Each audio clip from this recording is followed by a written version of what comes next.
right, and absolutely, you are right on time. This is the last conversation of the day. Today, the voice is a little bit, doing the thing. But no worries, I got you. You can interact with us and let us know where you're watching us from. We had asked you a question today. We are asking, what is that bad financial decision you ever made and how did it go for you? It actually just resonates with the conversation we're about to delve into right now with my guest who is live with me in studio. We are delving into money, expenditures, and management. Joining me live with me is Riro Mathew. Karibu sana, Mathew. Asante sana. This is literally your second time or your third time here? Yeah, I've been here for quite some time. Yes, karibu sana. So when you look at the trends and how young people are saving money, initially it's about, go to school, graduate, get a job, and then marry, Yeah. and then what next? Maybe you die. Yeah. But then now, when it comes to the saving culture right here in Kenya, I feel like maybe this conversation should start maybe from since the first time you learned to say baba or mama, right? Like making kids know and understand about money and how to budget. From your background, because you are an economist, you're also an accountant and a financial consultant, do you feel like parents should start having this conversation as early as the moment the child is born? You're right. Actually, it is very key. It is very important, and it should actually start if there is an early age, as early as they are born, because finance is life, money is life, because it is the mode of transaction or purchasing. So when you're purchasing, you definitely have to use money as a medium of exchange. Okay. So wherever, let's say for instance, when you go to hospital, what do you pay with is actually money. Yeah. So money is the backbone of life. Money supports life. So and the earlier a child gets to understand how better or best to save and invest or have a budget or on his or her own expenditure, the better. Right. Yes. But then somebody told me you should not touch your savings. Your savings should just any little amount you get should not be tampered with, but ensure that if you're getting 30,000, at least there's a percentage you've set aside for savings. So that means even if you're going through a rainy day or somebody dies or something awful happens, no matter what, you're not touching that money. Is it possible to live like that and just be disciplined financially? There are always several ways to deal with that. Number one, for instance, if someone tells you that you should not touch your savings, then literally there is something wrong, because out of savings, that is what you invest. Right. And the savings itself, when you're putting money idle somewhere, not earning something in return, okay, ask yourself, where are you saving this money? Definitely in banks or financial institutions. To them, they don't actually sleep with your money. Immediately you invest or you save, they take that money to do business with, and they earn an interest out of that. Okay. So why then should someone tell you to just save? You need to save with a motive. For a reason, yeah? Yes. And actually, I would prefer, I was talking to a friend who told me that immediately they earn the money, they don't just save. Okay. They literally invest, because, for example, you get your salary, out of that maybe 20% goes for that savings. And the savings, let's say it was 10,000 or so, you just take that money and buy something. Let's say you've bought a goat or a chicken, you've bought shares, that money you have saved but invested. So it is earning something in return. For instance, in any case, you have maybe an emergency. If today you have bought maybe a hen or a cow, that cow is producing milk.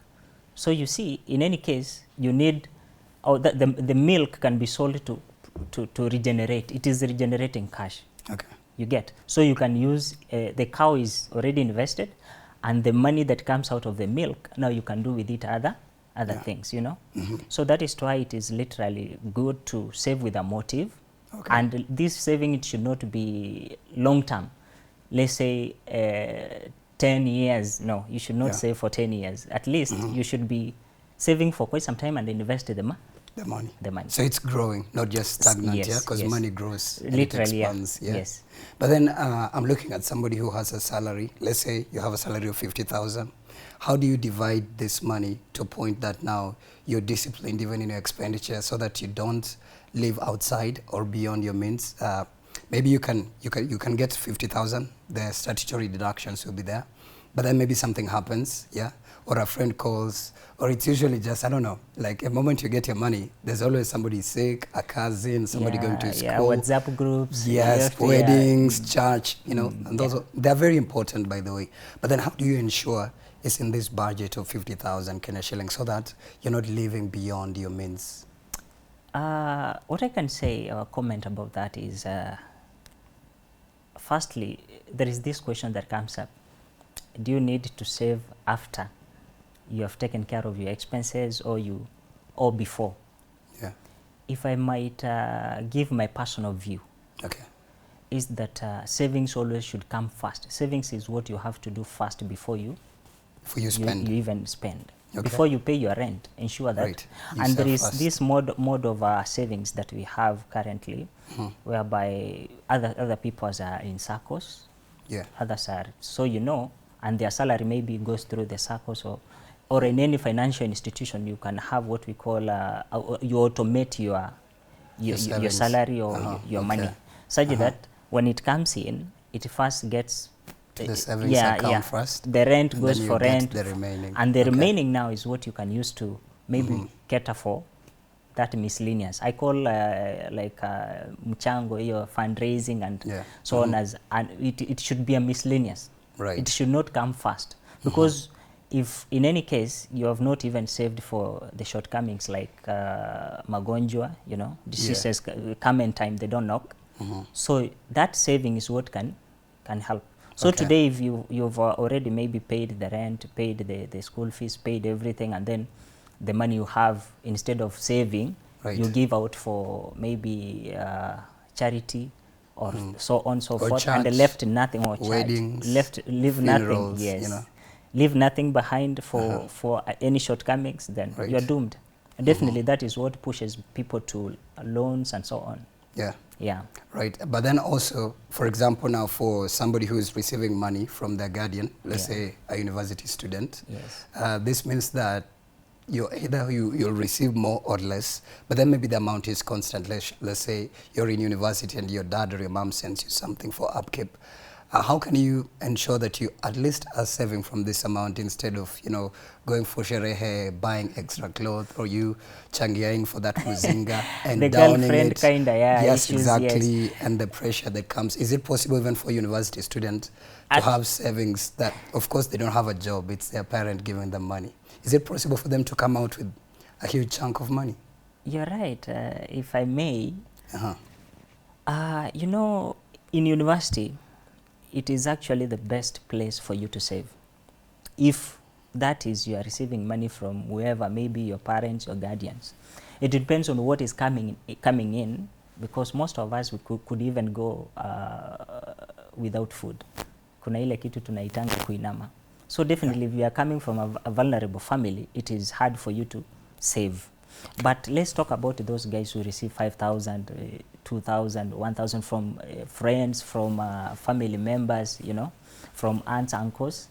So that is the best time for them to save. Actually, my friend whom we were with in high school, Ali saved when he was in high school until from 4, he had close to 400,000.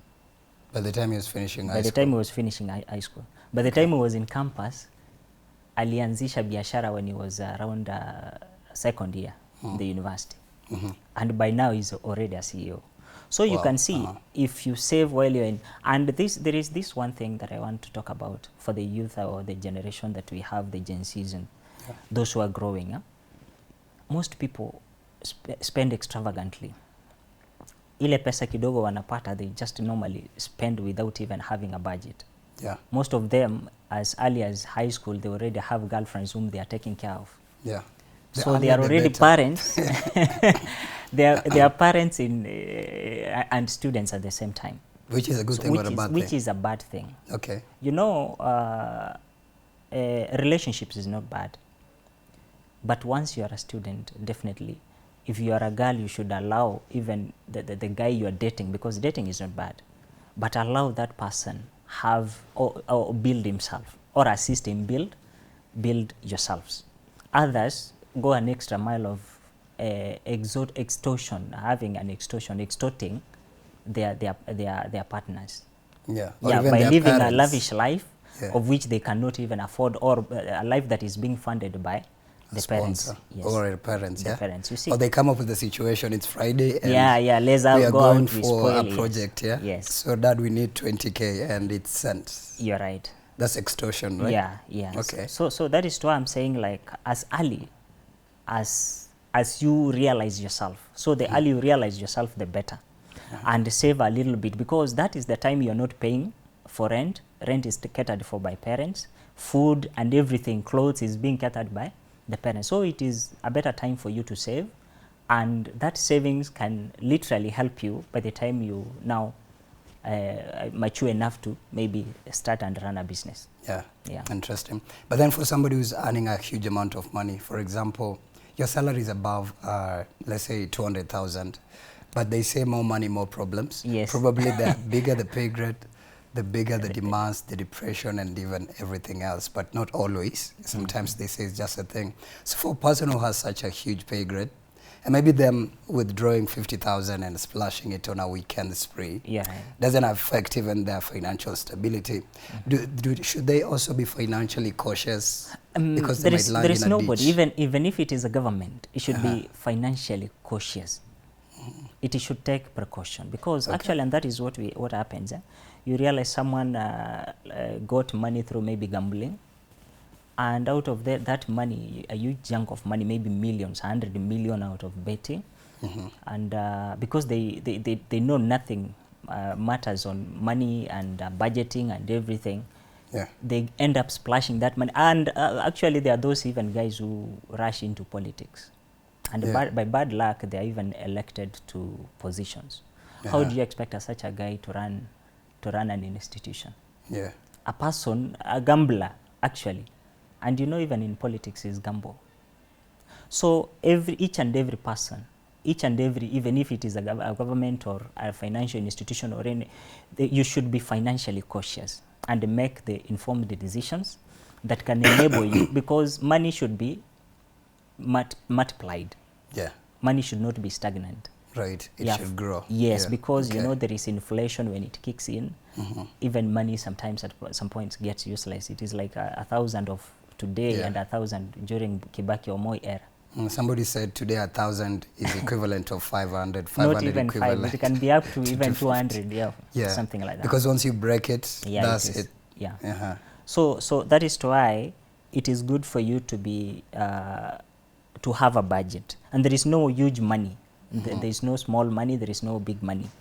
Money is money, and at some point, if I can tell you personally, I don't save when I have a lot of money. I save when I have very little.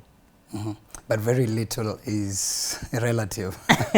You know, it can be 100,000, it's little to you. Yes. And somebody, it's 500 and it's very big, you know. If I can tell you, actually money is a source of evil. Money in its entirety. This is coming from an economist, so you know it's true. Yes, so if I can tell you this, when money kicks in, and that is why when this financial literacy or handling money, it is something that it is psychological. It is something that if you give somebody $1 million today, somebody who has never handled 10,000, they go crazy. Right. Yeah, because a lot of things now comes in. Is it because you had a lot of needs? No. You come from a background of poverty now. You know, even if a child is from a rich family, but they have never handled money on their own, or maybe tried to have a budget or trained on how to, or exposed to money. If that kid gets that huge money, definitely they will run mad. They can do a lot of things at once. You know, money is an enabler. Right, of a lot of things. Yes, it can enable you do a lot of things with a lot of ease. So that is why it is good to teach a child on gradually on how to spend money or handle money. Have a budget, live within your means. If you have money, the best thing you can do is to save, because if you give a a 5-year-old kid money, let's say 100 bob, definitely what comes into his mind or their mind is to go and buy something. So that is expenditure, an expenditure what? They know how to spend mentality. more than how to keep and maintain. Yes, very few will just say, Daddy, let me put this here. You know, and that is why it is good for parents to have these conversations with their children as early as they realize. Say, Baba, they realize, mama. Yes. But then also, you know, in Kenya we have this thing of Kikuyus are they're more business oriented, so they were exposed to money a little bit earlier. But then the Luos, it's a thing. I'm not specifically using it, but it's a thing. It's out there, figuratively. Luos are known for splashing and spending. Spendthrifts. Yes, and then Kikuyus are more like you give a Kikuyu 10,000, he's thinking of, you know, starting a hawking business. There's even somebody who said give one 10,000 and he'll give you 30 or twice the money. Is it because of our own, you know, systematic cultures that are there? And then also when it comes to the role of our, let's say, institutions, should it be included even in the co-curriculum or curriculum rather? Like from as early as nursery or even PP1, CBC, let's have conversations about money so that by the time you get into class 1, you already know, I want to be a businessman and I have to be financially disciplined and I've interacted with lots of money. I believe also exposure to money will also give you info. Sindo? You're right. Because you've just said somebody has been given 700,000. All their life, the biggest money they've had is 15,000. You know. And here. So they're thinking of going to Mombasa. By the time they are back, it's less than 2,000 in the account, and also they're mentally going cuckoo. So do you believe these conversations should start from even schools as early as class 1? Most institutions in other countries, they teach their children on how to budget and how to handle money. So, and if I may say, as you have said, there are people who, when you give them money, definitely, or when they earn, immediately they earn, they have something to do with. To do with that earning or money.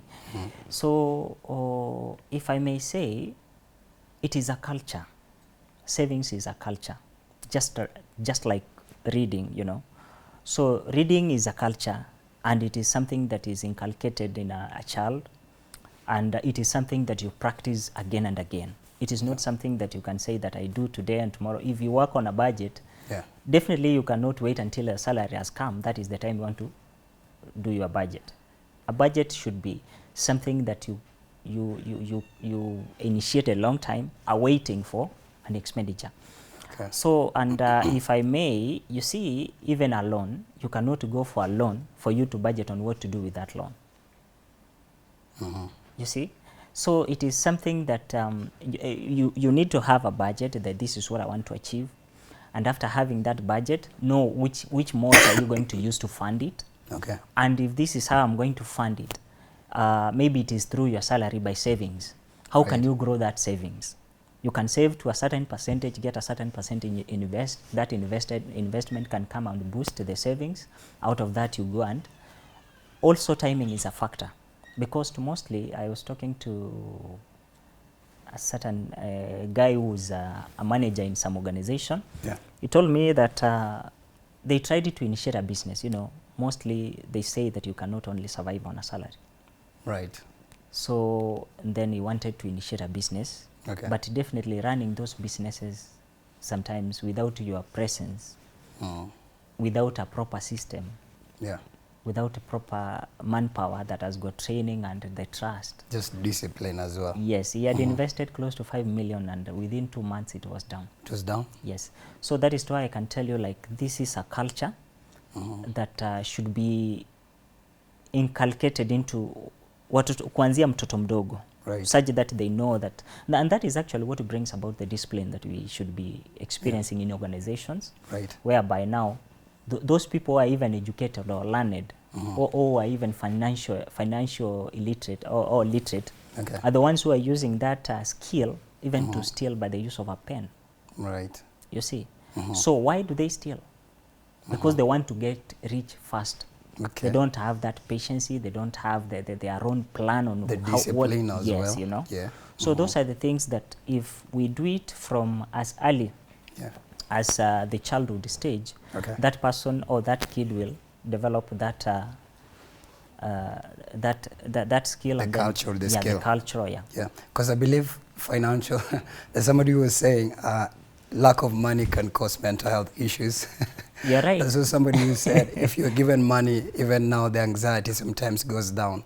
But then when you look at it in our institutions, learning institutions, do you believe even as early as class 1, is it possible to include it in our syllabus? Like, let's have a financial short course or even a financial subject that can teach you on how do you handle 500,000? How do you handle 200,000? So that by the time you're out, you are exposed and privy to this info instead of you winning a jackpot. And you'll also tell me, why do people who have won jackpots, they go mentally cuckoo after the money is gone?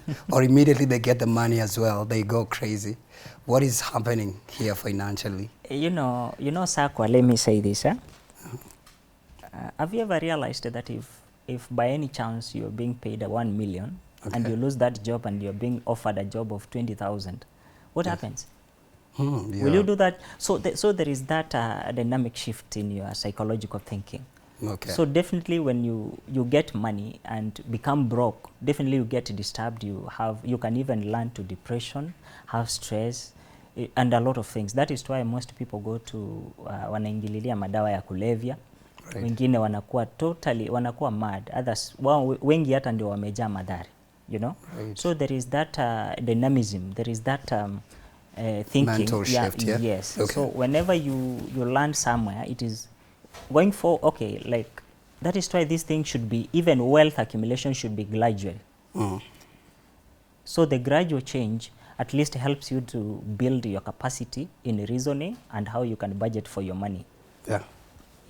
So that is why as well you said it should be put in the syllabus. Actually the mathematics that we learn, you know, others those are the mathematics that most of us do in the accounting classes. They should begin as early. So actually even half of the maths that we do in primary, just the normal mathematics, should be, part of it should be financial in nature. And then is there such a thing as financial stability? Because even generally we have this meme culture that the day I'll get, you know, there's the word is called mocha, right? The day nitaomoka, you guys nitafanya this and that, ama nitakuwa naenda such and such places. And this is attributed to you being financially stable or financially stable. Is there such a thing as being financially stable, meaning that you have surplus in a sense that you can spend and you don't feel it, you can splash it out and you don't feel it, and you're still just maintaining the cash flow gradient? But for me, I believe unless you have a business and you're cashing in and cashing out, cashing in and out. You know, Sakwa, there are these two things. One is diseases. Another one is when you have maybe a case in court. Those things, they can drain you terribly, irrespective of the kind of financial stability that you have. So as far as talking about financial stability, actually I feel like financial stability is the state of the mind of a person. Not finances, not the pockets. Not really cash. What? Money, you know, that is why most people, you see even the prominent guys that we have, even in the world, they have multiple businesses. You saw even Gachagua when he was being grilled. You saw the the numerous sources of income is maybe what people might term as financial stability. But I've seen people go down with sickness. That is in an eruption of maybe diseases, family rancors. You saw multiple businesses collapsing because of this family issues. So and that term financial stability can end within a day or two. So personally, with the little that you have, there are people who are not billionaires, who are not millionaires. But when you look at their lifestyle and how they manage their financial capabilities or financial status, it is within their means. So if you can even have as little as what you have, but you are living within your means, and At that point, if you are convinced in your mind that you are financially stable, then you are. Right. So it's more of a mindset than having a lot of huge sums of money. It's a mindset, as per me, yeah. Right. Wow, that's impressive. Because the people who say that, they'll be like, maybe if somebody gives me $500,000 right now, I'll pay all my debts, and then I start a business. Or if somebody gives you $1.5 million, that's a lot of money, especially size, yeah? You say, I'll pay all my debts, and then I'll go on a jet somewhere, change a country kidogo, but kumbe, that's not it. It's the mind, you know? If you get, there is no amount of money that cannot get depleted. Right. Even if you are given trillions today, of course they trillions are is huge. a lot. But that's let like me tell you, let me tell you. Yeah. You know, money can be useless even with inflation. Right. It depends as well which if let's say talk about our neighbor's currency. At their trillion is not a trillion. Tanzania or Uganda? No. Yeah. So sometimes with my experience and expertise, okay, money is like more of a how you can read the generational dynamics. Okay. Like kuzaana. So if you put it in a place whereby it can regenerate more and more, and not everywhere you can regenerate money. Somebody can get money and open up a retail shop. Right. Somebody can get money and open maybe cement kind of hardware. Yeah. Somebody can get money and put the same money but different kind of businesses. So the returns are different. Yeah. So with the good research and ambition, if you have ambition for something, because as well, the ambition drives businesses. Okay. It is not just having money. You can have money, go to business, tomorrow you are closed. Yeah. Yeah. So mostly you invest on where your heart is, inakuelekeza. Yeah. Yeah. So out of that regeneration, now you can say that you can spend, because you cannot just start to spend before you save and invest. That also, most people spend on, you can get a salary, decide to spend the whole salary. What happens? Right. On a vacation, for example, what happens? You have not paid the bills, that is the electricity, the rent, and you know. So what happens? You will definitely go to debts, and out of those debts, how are you going now to finance the debts with the little salary? Yeah. Yeah, because kuna mtu mwenye kabla, before you get into debts, maybe your salary was full, let's say 100,000. But now you have debts, a car loan, you have a debt that maybe a mortgage ulichukua ya ukajenga nyumba, you know. So when you look at your pay slip, it's no longer the 100, it is now 20,000. How do you now manage the 20? You know. So those are the things you should look into before you. Yeah. Yeah. And then just in our normal culture, daily, you know, there's the facade of umsakona pesa, by the way. I don't know, does money speak and shout and scream, or money is serenity, serendipity, and just like, bruh, get out of here, I don't want to see you. How is money? How is the nature of a person who's well lotioned with finances? You're right. If I may use a practical example. Actually, there is a place at home whereby this guy was very rich. But when you meet that guy, he used to walk barefooted. But when banks used to do what we call their kind of inaitwanga aje sherehe, that is the guy who was the first to be recognized because of his savings and the investments he has done with the bank.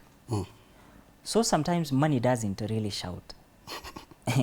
The mentality of the person.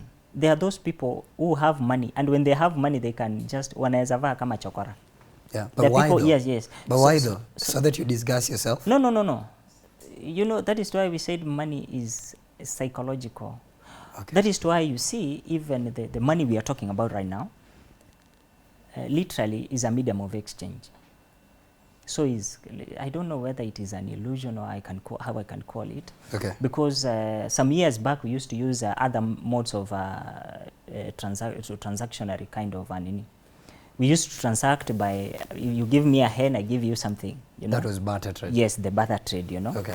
So money is something that is it is a psychological thing. There's somebody who said money is spiritual. Yes, kitu kaa hiyo. Is it true? That you can multiply money, you can see yourself. You know. In fact, I interviewed a guest here. I think she used to own a business at Sarit. In fact, her Instagram handle is money loves me or money owns me or money loves me, either of those, yeah? She said that for her, she manifests money, and like she lives in that environment of from abundance to abundance. Whenever she feels like she's lacking, something just happens and then somebody gives her 100,000 and they're not claiming it back. It's like an investment. Is it possible to have such a mindset where that it's just from 100,000 to 200 to 1 million to 5 to now millionaire? Let me ask you a question.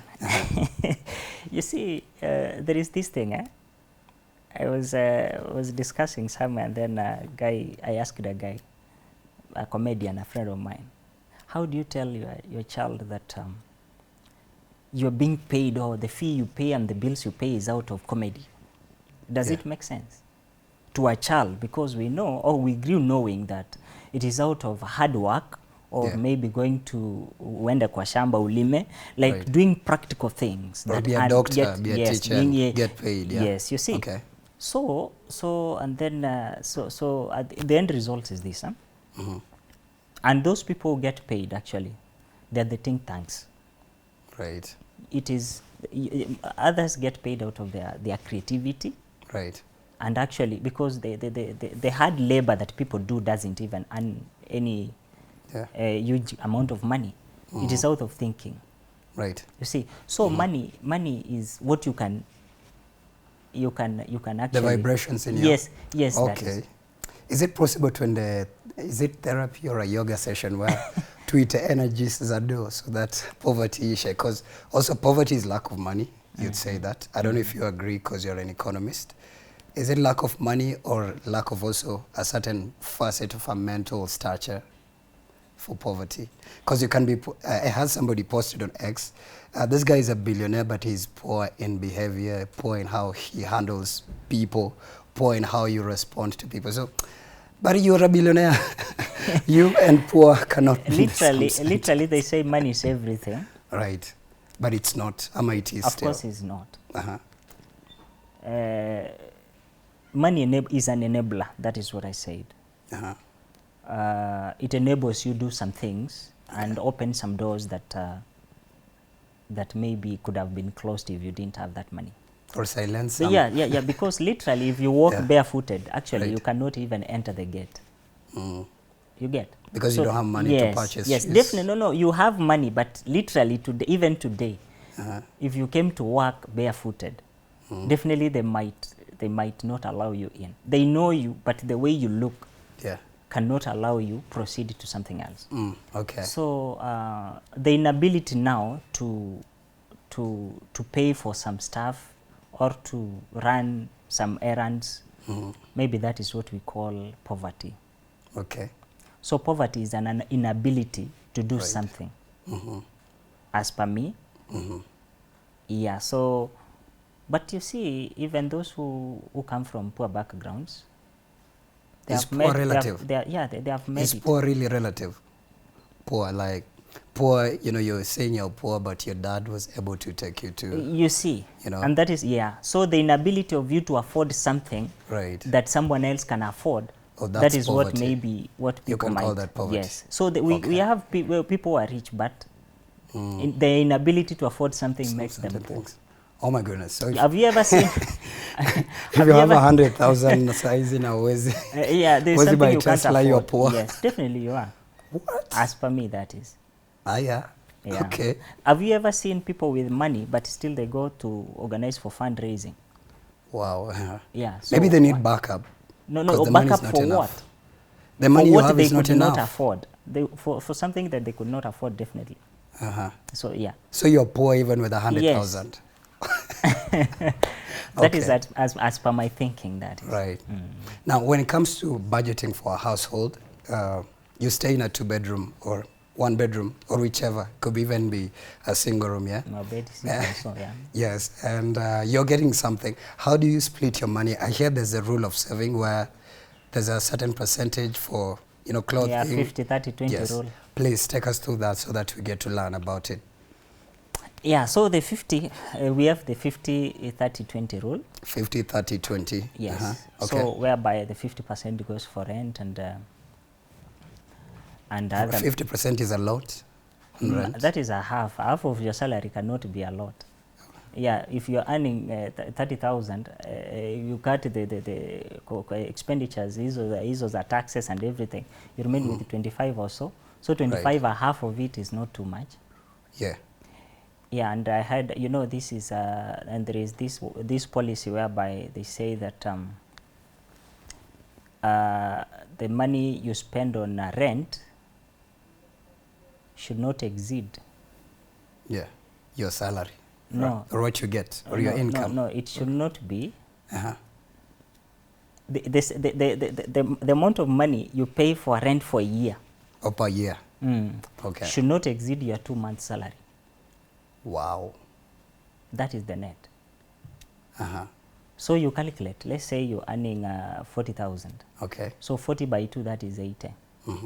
So 80 divided by 12, that is the amount of money you're supposed to pay for rent. And if you're living above that. Right. You're living beyond your means. Yes. So sometimes it is good to have a budget and get to understand how much should I, where should I, because equally what you need, most people live in luxurious places out of the loans, you know. You take a loan, you pay for rent. How does that work? Yeah. You see? Yeah, because people do that. Let me tell you how they do it. You get someone having a loan of 1 million with a salary of 200,000. The 200,000 excluded the taxes is close to 167 up. Okay. So out of that, see anakatwa what we call, they can't even go to, maybe they find buy a home or do something. They just go to a rental house, rent a 2-bedroom house. And at the end of the day, that money that they had, 1 million or so, a person ends up paying maybe rent here 1 year. Yeah. If you go a rent here of 1 year with around 40,000, that is two-bedroom house. How much is that? Yeah. So that's now that kind of lifestyle, remember, immediately after that 1 year, what happens? Because he could not have finished paying the loan. Okay. You see, now out of that, it cannot, the salary that comes, it cannot bear to pay the rent and other miscellaneous. So they live that luxury life for a year, but after that they come back to zero. Into again obscurity. Yes. So that is why living within your means is very key. Right. So budgeting, somebody should have a budget of getting to know how much goes for rent, how much for food. Yes, the basics in the house, yeah. Yes, how much that goes for electricity and internet. Yeah. How much goes for transport. Yes, then maybe that would be if you have a car or maybe you're using public means of transport, yeah. Yes, but if I can tell you, it is not everybody who is employed or who is earning a living should be able to have a car loan or so. Right. Sometimes even financial institutions, because they need clients, they mislead other people. Yeah. And you end up living a very miserable life. Bad debt, yeah. And that is why you see financial instability at personal level can lead to stress, depression, as we say, and a lot of diseases that come forth with. Yeah. So that is why it is good for you to know what you're supposed to do at what time. Right. Yeah. So with matters finance, it is very key. Yeah. Because finances are what is going to be determined when your child gets sick, which kind of hospital they're going to be. Because not or they are going actually, kuna watu wenye they can't even afford to take their kids to a better hospital or get medication or wafanyiwe vipimo kwa sababu ya hiyo financial. But then where's your NHIF and No. Sometimes NHIF, do you know how much it pays? Even right now, it's a topic for another day. Yes. We don't want to get into it right now because we're just about to exit, but thank you for that, yeah. So what is the greatest lesson that you would pass on to somebody who is grappling with financial uncertainty? Yes, you have it, but it's not enough, yeah? You're getting something, but it's not enough. Is it possible to be at peace with it as you devise other means or other sources of generating income? What is the greatest lesson you'd give to that person right now? The lesson I've learned is one. In life, you know, even getting to be born, it was a do or die stuff. There was a risk. Okay. So in life, if you don't take risks, you'll never grow. So whenever you get money, it is you to make sure, okay, we are not talking about from a perspective of only being employed, because at some point, someone should be having money. At some point, there is nobody who doesn't have money. So what do you do with that money that comes into your hand? That money that you exchange hands. So what do you do with it? So making the right decision at that point, that is what will see you into either financial freedom or to poverty. Right. Or to anguish, because there are people who are crying because I don't have a job, I don't do what, I don't, but they can do a small things. There is the other time I shared with you a revelation whereby during the time of a hustler fund, right, there were limits. Somebody took a loan of 500 shillings and started buying drinking water. Actually, there was something at Narok Stadium. Right. So they bought water and they went to sell kwa wale watu walikuwa kwa stadium. So right, at the end of the day, he made a lot of money. Kwa kuuza, anauza inaisha, anakimbia, anaongeza kwa hiyo stock, analeta, plowing back the profit. And they're making money. And they made a lot of money and they started businesses. So it is a mentality. It's a mentality. Yes. Right. Do you have social media platforms where people can get to consult and hear your advice and a word of wisdom about finances and everything? You can give them very fast in 10 seconds as we exit. Okay. Meet me at on Facebook at Riro. TikTok the same, and X at Riro. Yeah. Right. Thank you so much for sharing your insights, Mathew Riro, economist, accountant, and financial consultant, for this conversation. Thank you very much too. Karibu sana. And we also say thank you for bearing with me with my voice. It has never been like this, okay? But I trust you next time you see me here, we'll be bigger and better. Thank you so much for trailblazing with us from 7 a.m. to 10 a.m. My good name is Baran Sankwa. See you tomorrow bright and early right here.